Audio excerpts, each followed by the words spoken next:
Hey day family, how are we doing this morning? This is, I'm an addict named Kent, and we're going to look at the reading for today.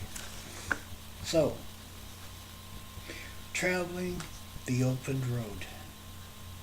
This is our spiritual road to growth.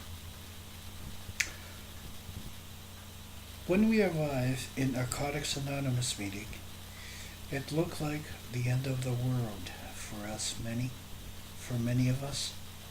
We weren't going to be able to use anymore. We were spiritually bankrupt. Most of us were totally isolated and didn't think we had much to live for. Little doing stepping onto the road, unlimited possibilities.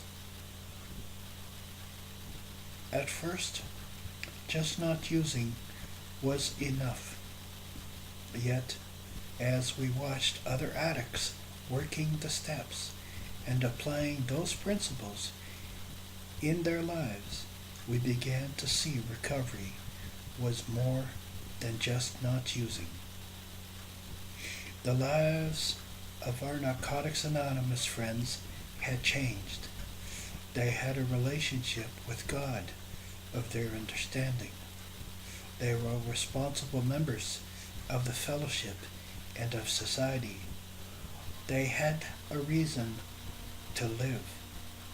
We began to believe those things were possible for us too. We continued in our recovery journey. We came to we can get sidetracked. Our complacency, intolerance, or dishonesty. When we do, we need to recognize the signs quickly and get back on the path. The open road of freedom and growth. Today, just for today, I will continue to develop my spiritual, social, and general living skills by applying principles of the program. I can travel as far as I wish on the open road of recovery. Many of us, when we first get into recovery, have no idea what recovery entails. We think it's just simply not through using drugs. But when I lost my ability to lose drugs, it was like I lost my best friend. Okay? I had nothing to stuff my emotions, my anger, my rage. I had nowhere to stuff it anymore. So I didn't quite know what to do with it. So what do? I start lashing out at other people. I crushed relationships. I destroyed people's lives. But once I started working on my steps and started doing this journey from here down to here, okay, I got the program. Okay, drugs was not our problem. Our problem was addiction. And in a lot of cases, addictions, because we had many. My addiction was not just drugs. My addiction was not just alcohol.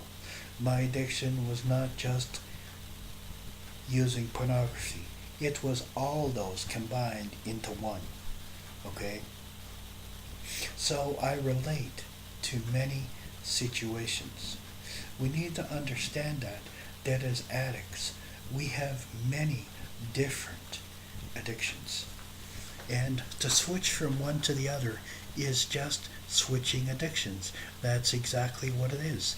And we need to understand that. We need to understand that our problem is not that drug we chose to use. That was the symptom of our addiction. And it's our outward appearance to be able to lash out, to be able to reach out and to stuff those feelings.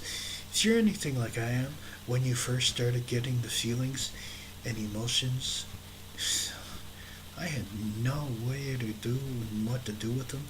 I had to go through counseling because I was not taught. I lived in a dysfunctional family. I was not taught how to use my feelings. I was not taught how to use those feelings to the best of my ability. But through growing in Narcotics Anonymous and maturing, I learned how to use those gifts, if you will, to my advantage. Do I use them as a disadvantage on somebody else? No, that's a character defect. But when somebody comes to me and they say, I had a person die, I can feel empathy for them. As a wise guy, I couldn't do that. Okay? What? When I break the guy's leg, I'm supposed to look at him and, oh, I'm so sorry. I'm so sorry. I didn't mean to hurt you. Please forgive me. No, I didn't. I finished my job, I walked out, and I closed that feeling off. Now, as a clean addict, those feelings come back. I still have PTSD from those days. Okay? You can't break somebody's leg or break somebody's finger or break somebody's arm without feeling remorse. Okay? When I did my 4th step, I have a lot of people in my step 8 and 9 that I don't know, I don't even know what his name was. Okay, I just know I had a job to do and I had to do it. How do I go to that person and apologize to them because I don't know their name? So there's 2 ways to make amends. Okay, there's a direct way, which is you go to the person and you say, Joe, Sam, Susie, I'm sorry. Please forgive me. It's up to you, it's up to them whether they accept that or not. And there's 2 ways that apology can be accepted. A good way and a bad way. The good way is, oh, I forgive you, it's no big deal. The bad way is, what do you mean? You're an asshole, I don't like you, get out of my face. So you've done your part. You've done your step 9. You made direct amends to that person. Your job is done. It's up to them to be able to choose whether they forgive you or not. Okay? So then there's indirect amends. I write a poem. I write a message. I share with them. So this is what I do. Okay? So because of that, this is what we have to do. That's sometimes what we need to do. That's my recovery. Okay? And if we work the program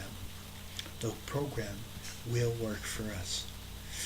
And it will bring out people who are positive. Okay? If you're hanging out with somebody and they're negative all the time, get that garbage out of your life because you don't need it. Seriously, you don't need to be brought down.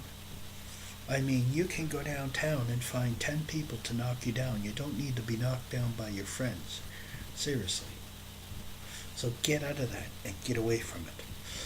That's the best advice I can give you right now, is to share with your God of your understanding, your God of hope.